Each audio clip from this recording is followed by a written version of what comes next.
আল্লাহ বলেন নিশ্চয়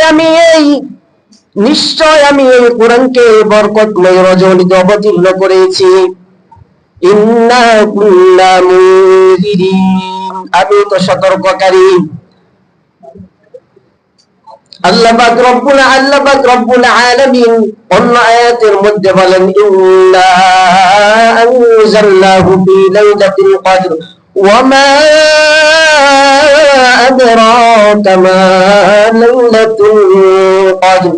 হাদিসের মধ্যে আসছে নবী বলেন ইযা কানাত লাইলাতুল নিসফি মিন শাবান ফাকুমু লাইলাহা ওয়া সুমু ইয়াওমাহা ফাইন্নাল্লাহ তাআলা ইয়ানজিলু ফিহা বিগুরুবিশ শামসি ইলাস সামাঈদ দুনিয়া।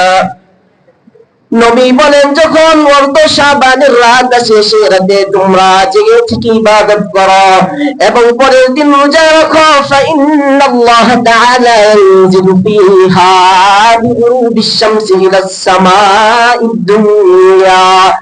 কেননা নবী বলেন সূর্যাস্তের সাথে সাথে আল্লাহ দুনিয়ার প্রথম আকাশে আত্মপ্রকাশ করেন।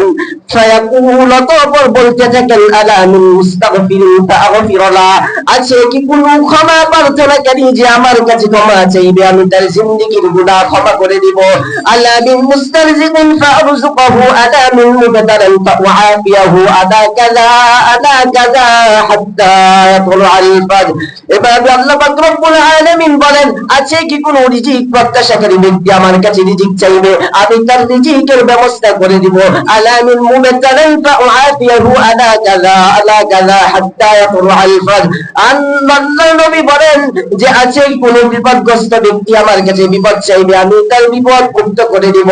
এভাবে আল্লাহ পাক রব্বুল আলামিন সুবহে সাদিক পর্যন্ত রাখতে থাকেন। আসসালামু আলাইকুম।